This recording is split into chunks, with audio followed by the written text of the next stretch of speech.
So welcome to Insights into Physics. Today we are interviewing Michael Coppins in Imperial College London. He's part of the plasma physics department. So introduce yourself. Okay, hello, I'm Michael Coppins. As Rose says, I'm in the plasma physics research group here at Imperial College, and I do work on dusty plasmas. Is that enough? Yep. What are dusty plasmas? Okay, first of all I need to tell you what a plasma is actually. Yes. And a plasma is just an ionized gas. It has to have enough charged particles that those charged particles can produce electromagnetic effects which then have an effect on the overall plasma behaviour. The air in this room, for instance, is slightly ionized by cosmic rays, but we wouldn't call this a plasma. But you don't have to have many charged particles for it to become a plasma. In fact, you're perhaps 1 part in 10 to the 5 ionized. It's a plasma, just because electromagnetic effects are so huge, electrostatic forces are so absolutely mega.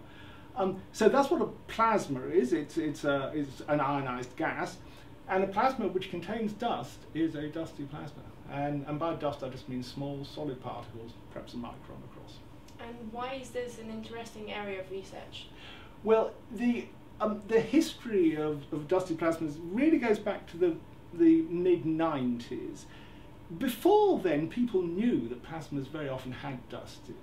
We've known really since the 1920s that plasmas usually have solid particles in, but nobody really cared. But then in the mid-90s, 2 things happened.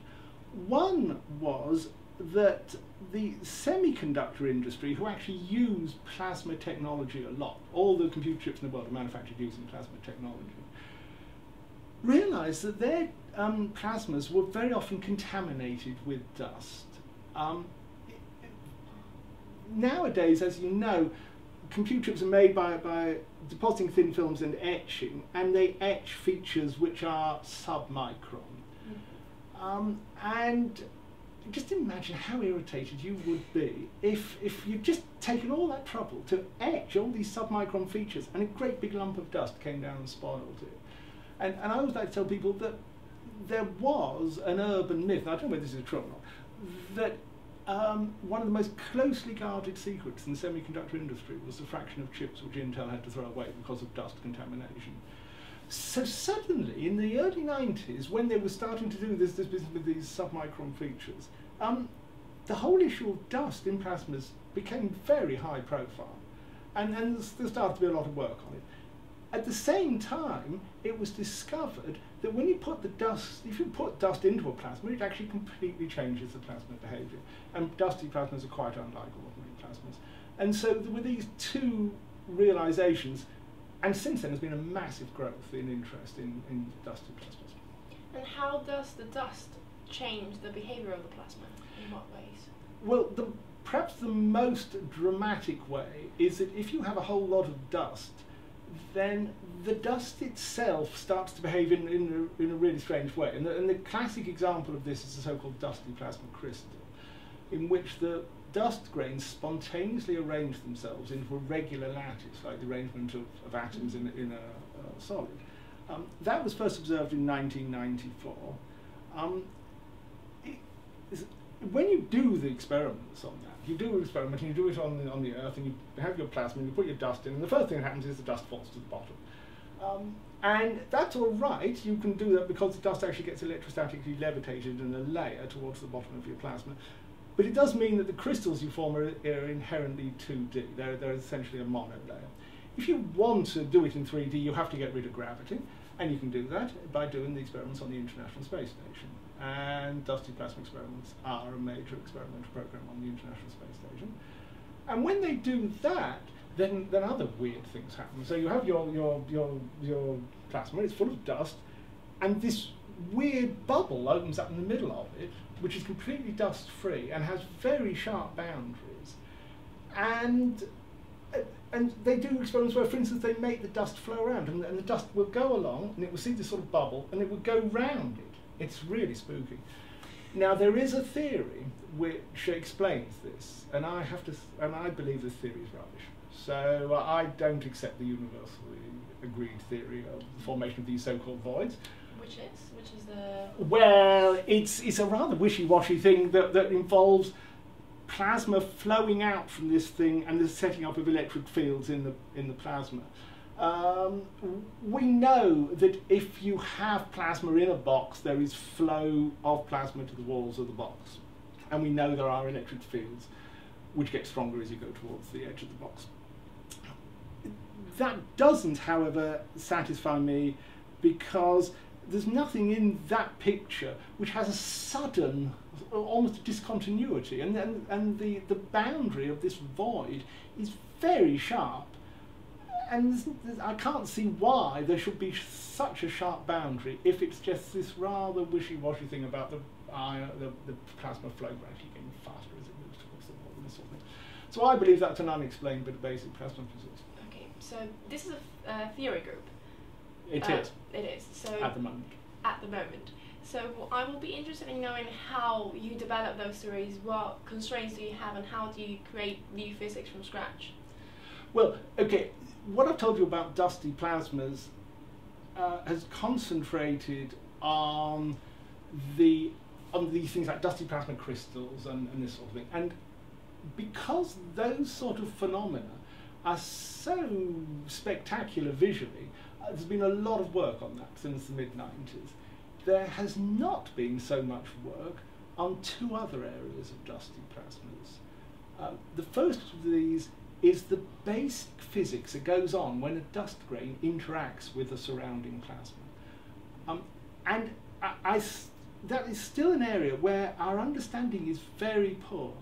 To give you an example, the dust grain, it's in the plasma and it collects charged particles from the plasma. As a result of that, it charges up. It charges negative. And you'd think that it would be very easy to predict what that charge is. It sounds almost like a sort of A-level thing. You would think you would read an A-level exam question which would say, derive an expression for the steady-state charge of a dust grain in an infinite uniform plasma and sort of. So we can't do that. We cannot predict the charge that a grain in a plasma will get. Well, this is a perfectly spherical grain in an infinite uniform plasma, completely isolated. So there's no other effects here. And there is a standard theory which we use to predict that charge, and we know it's wrong. Just looking at the equations, you can see that it must be wrong. Now, there is a more sophisticated theory. So you have an initial theory with, it's highly simplified. Well, okay, but what I'm saying is just to give you an example of the poor state of our understanding of the basic physics of the dust-plasma interaction, that we would have difficulty predicting the steady-state charge on an isolated spherical dust grain in the infinite plasma if it wasn't spherical, if there was a magnetic field present, if there were other dust grains present, if the plasma was moving. We'd have no way of doing it.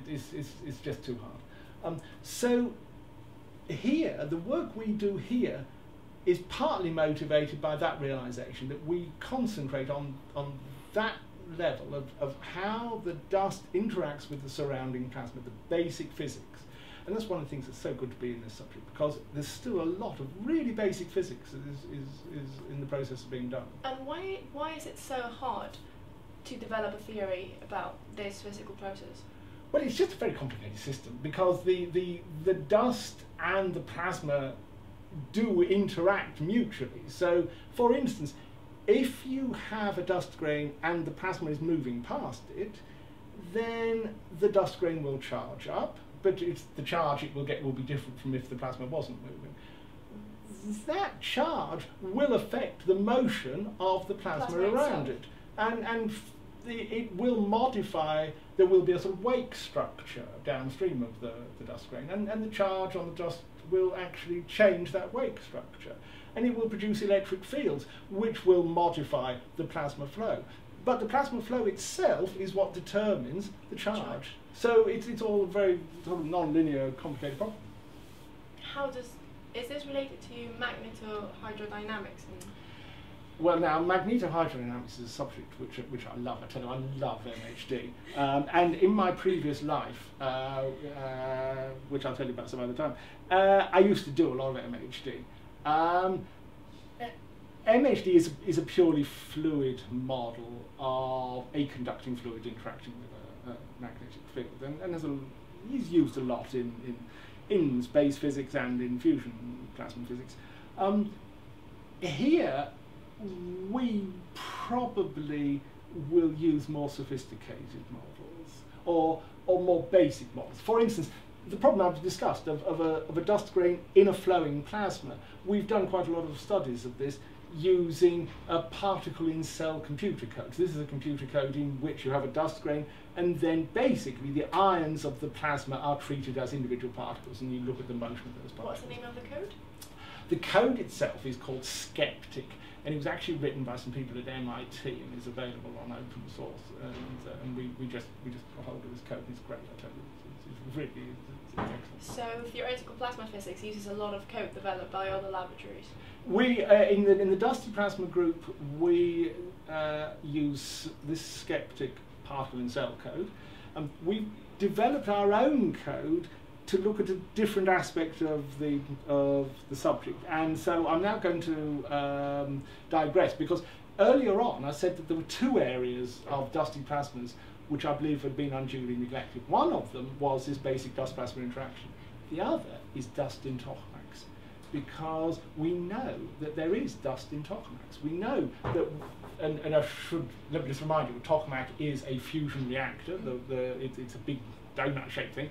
And probably the first fusion power station will have a tokamak reactor in it. And there are loads of tokamaks all over the world. The biggest one is Jet, John European Thomas, the carbon fission last from here. Routinely in tokamaks they collect the dust. I always think it's a charming domestic detail that a Jet, they collect the dust with a hoover. And so they do a shot, and then they actually hoover up the dust, and then they analyse it. And so there's all sorts of bits and pieces in there, basically bits of stuff that's fallen off the walls of the vessel. And until fairly recently, there hadn't been a lot of work done on dust. Wouldn't it be quite critical to assess? Wouldn't dust in plasmas and tokamaks be quite critical to achieving fusion in terms that it will affect the state of the plasma inside the tokamak? It has all sorts of effects actually, but you're right about it affecting the state of the plasma. And if a big dust grain were to make it into the core plasma, the hot fusion plasma, then it would evaporate and it would deposit a whole lot of impurities there. And that could very seriously compromise the fusion performance. On the other hand, the dust grain might not do that. It might actually escape, and so we have a piece of wall which comes away, and then it somehow gets through the plasma, and perhaps it goes and buries itself under a tile or something on the outside. And in many ways, that's almost worse, because in ITER is the next step fusion device. It's currently under construction, and it will be the first tokamak reactor, the first magnetically confined plasma to achieve energy breaking. Are we certain about that? I am.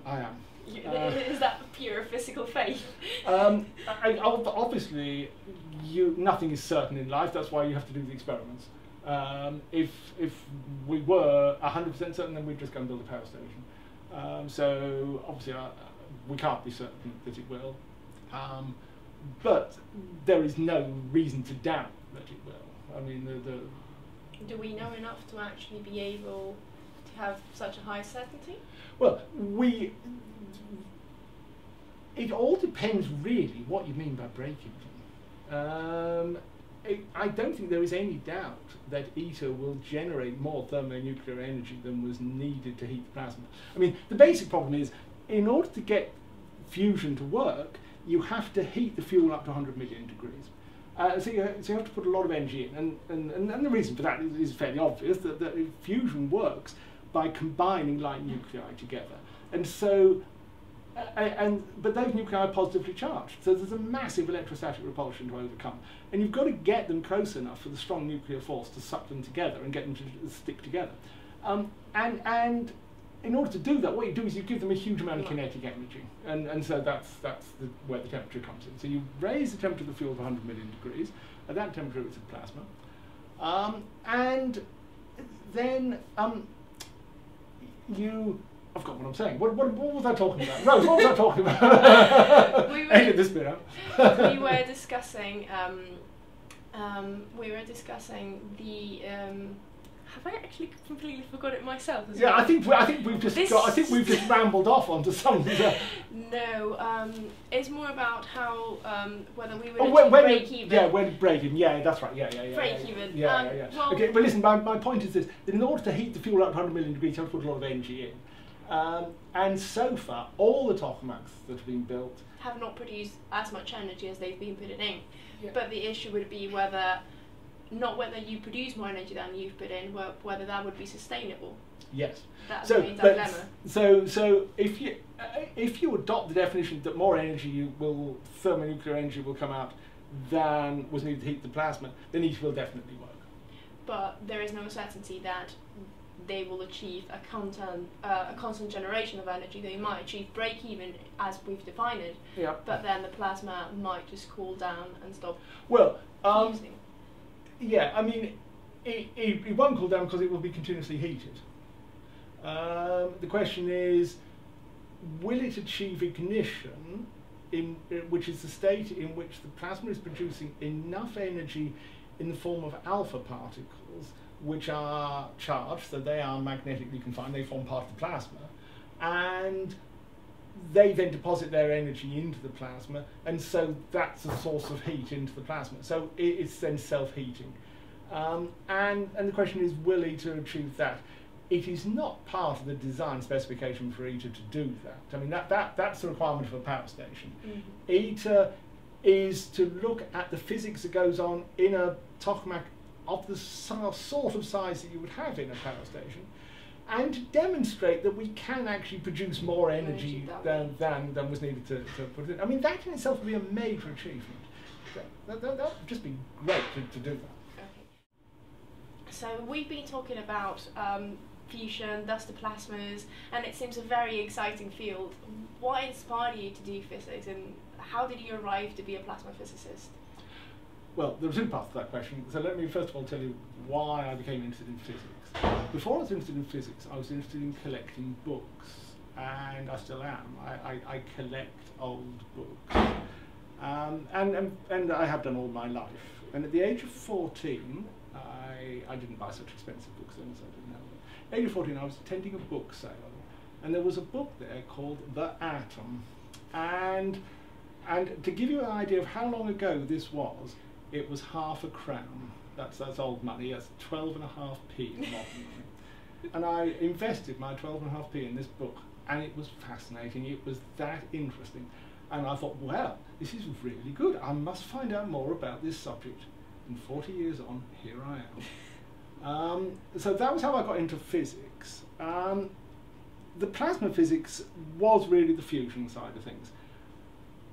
I just felt inspired by the idea that there was this massive project going on with this really very noble aim of finding a limitless energy source which was relatively environmentally benign. When and how did you find out about it? Well, I guess in my teenage years, I suppose, I really can't remember when I first read about it, but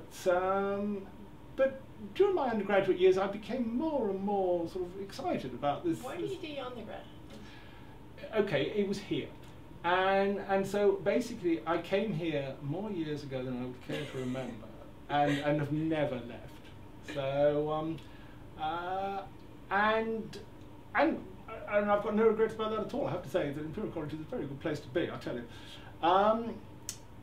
So it was this idea that there was this project going on, and the weird thing then and now was you don't very often hear very much about the fusion project. In fact, there really isn't anything comparable to it in the history of science. There's a massive global project which has been going on since the late 1940s with a single goal, to build a power station which generates electricity from fusion, and has involved in that time thousands and thousands of people worldwide, and we still haven't got it to work. The only thing I can think of which is comparable to that is the sort of quest for a cure for cancer. And yet, in spite of the fact that there is this massive global project going on, you don't hear much about it. The people outside academia are very seldom aware of it. I would say fusion is quite in fashion these days with all the problems about climate change and alternative energy resources. Well, I think it should be. I'm still not sure that you hear a lot about it. I'm sure that if you were to ask, if you go out into the street and ask random people, have they ever heard of ITER? I don't think many would. I would guess the more the scientific project itself would not be as well known, but the concept or the idea of fusion as a source of energy is being more and more well known these days. Well, I would like to think so. And of course, it will become even more well known when they switch ITER on. And in some ways, the main aim of ITER, in my view, or those who would not be the official ITER line, is as a public relations exercise. Because when the public become aware that there is this massive thing being built in the south of France, a massive global project, with this very noble aim to find a limitless energy source which is relatively environmentally benign, I think there'll be a huge amount of public interest in fusion. And I think that the public will be interested and enthusiastic for the fusion programme once they see ITER and you know, to actually see this thing. When will ITER be opened? Well, the first plasma is scheduled to be, I think it's 2018, and then it will run for years after that. It's thought that it will probably reach break-even sometime in the 20s, I should think. So we were talking about a decade and a half? Yeah.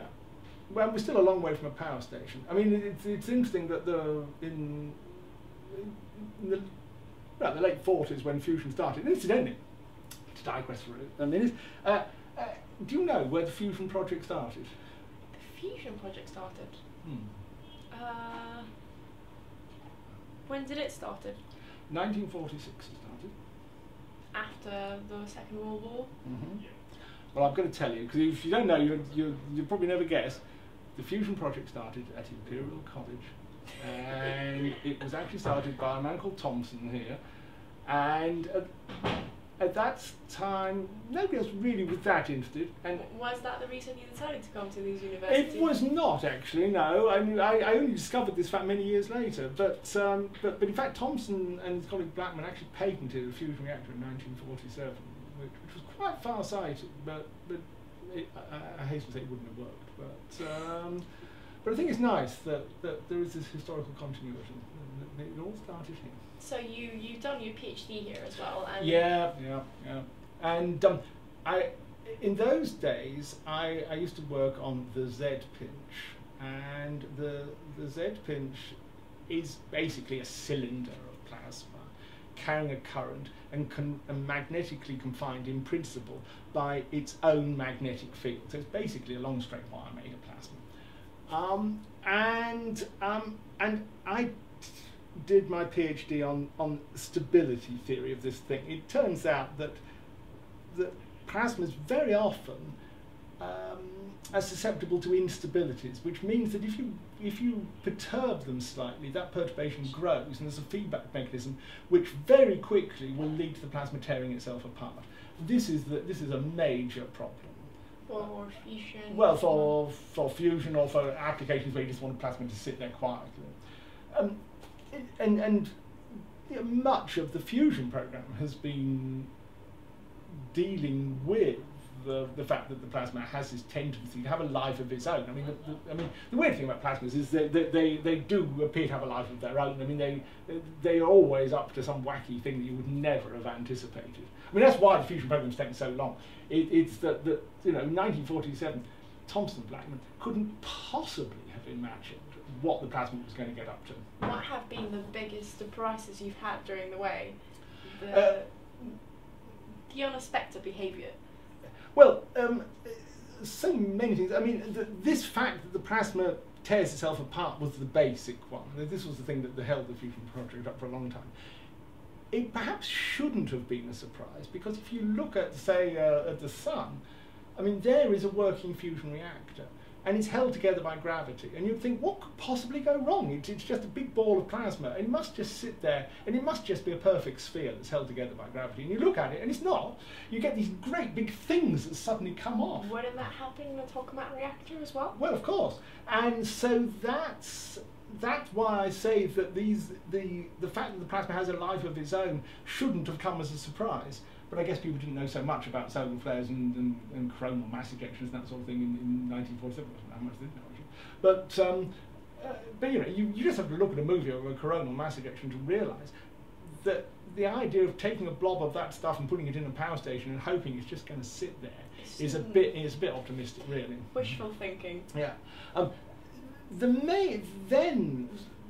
problem with the plasma tearing itself apart like that was actually overcome really by about 1970. The problem that has remained is that the plasma cools down much more quickly than we expected. Why? Why does it cool down? Well, it's only recently that we've actually known the answer to this question. Recently? Probably we've been fairly sure of the answer to this question in the last 5 to 10 years. And the answer is that what happens is that the plasma has this life of its own, but as well as these large-scale deformations which tear it apart, there's internal deformations as well. And what happens is the plasma generates a whole lot of turbulent motion. And so you get these so-called turbulent eddies. You get lots of little sort of cells where the plasma is swirling around. And basically, those eddies, all that turbulence transports the hot plasma from the middle to the outside very quickly. Yeah, convection currents. Yeah, basically much quicker than if it was just a conduction of heat from the inside to the outside. Well, you model a plasma as a gas, so it wouldn't be unexpected that it will have convection currents. Well, it's the problem is that turbulence is a very difficult thing to model, and it's only with the advent of supercomputers that anybody's really been able to do this. So people suspected this might be the case, but it's only with the latest generation of computers that people have been able to actually do calculations and show that this is indeed the case. How is code for plasmas created? How is the code? So modeling in plasma physics entails a lot of coding of physical reality. How is that done? Well, there's all sorts of different codes, and let me just give you two examples of codes that we use here for the dust and plasma work. One of them is a so-called particle and cell code, in which the ions in the plasma are explicitly treated as particles themselves. And so you look at the way they interact and particle and cell code. Yeah. So perhaps I made a mistake by emphasising that piece of jargon. Basically, what you do is you divide your volume up into cells. Yeah. And then in each cell you have a certain number of particles, which in our case are the plasma ions. And we could have a whole lot of particles which say were plasma electrons. And what we could then do is we could average out over a cell and work out what, say, the charge density is in that cell. And then we could put that charge density into a different form of Poisson's equation and find out what the potential is. This is all getting more technical than I was expecting, but so that's what you do basically. You model the charge density in terms of every cell. So you have a plasma, you divide it into amounts of space in which you call cell, and each one has a certain value of charge density, which is then modeled using Poisson's equation, and then you have a time evolution of it. Yeah. So basically, you then integrate d2 by dx squared basically to find out what the potential is as a function of space and that thing. So that's one approach to solving those sort of problems. A different code that we use, and which we developed ourselves for our dust in tokamak work. As I said to you earlier, the whole area of dust in tokamaks is one which hasn't received much attention until recently. And we are one of two groups worldwide who have who actually look at the trajectory of dust grains in a tokamak. And so we have developed a code which looks at a single dust grain, and it models the interaction of that dust grain with the local plasma as it moves through the tokamak plasma. And it works out the forces on it and sees where it goes, and works out the rate at which it evaporates, and those sort of things. And I have to tell you that this code is called Dust in Tokamaks, or Detox. And I think that is such a great name. Yeah, especially for what it's modeling in this case. Yeah. Certainly, like, Imperial likes funny acronyms. Right.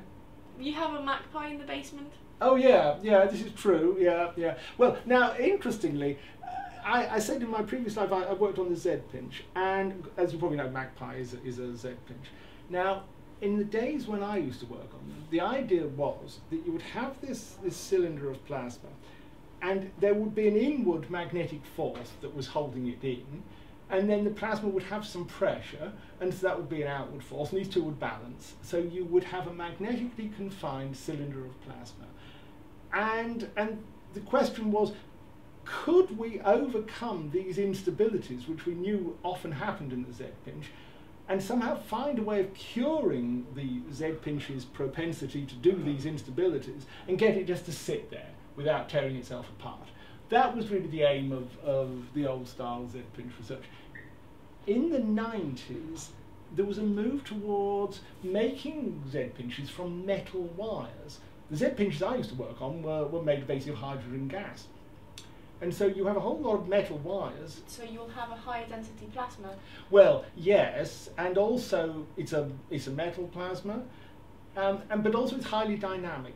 So what happens is you have a whole lot of these wires arranged parallel to each other but round in a circle. You pass a high current through, they blow up, they form the plasma, and the whole thing then implodes down. And so there, the interest is in the implosion. It's not in magnetic confinement. The magnetic field actually drives highly dynamic behavior.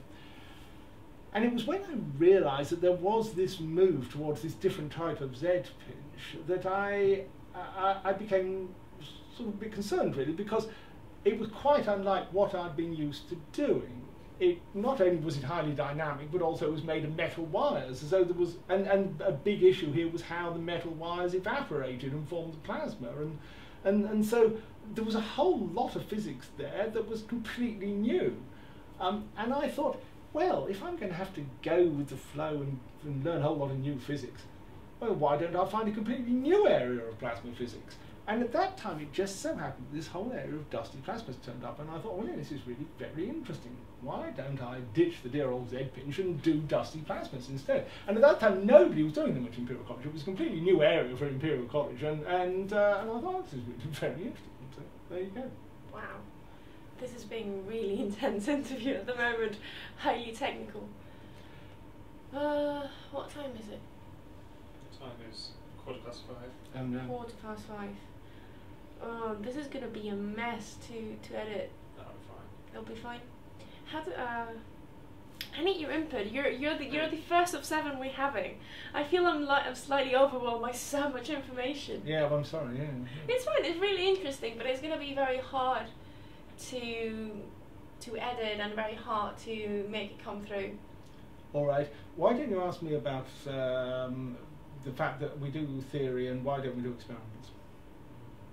Well, I guess that you do theory because you don't really know how to plan the experiments or how to measure what you want to. Hang on, who's asking who here? Yeah. Can I ask? Yeah. What are the boxes are those? Okay, those two questions are not unrelated. Oh. Oh, there you go. There you go. That's a surprise of the interview. Yeah. So, how do theorists do their work? How do you move from theory to experiment? Well, I've always been a theorist, and I've never really done experiments, but I've decided that I ought to build one. And so, within the next probably 6 to 12 months, we will set up a whole new dusty plasma lab. And that's partly what's in these boxes. We have acquired a second-hand dusty plasma experimental kit from Oxford University, free of charge, I should say.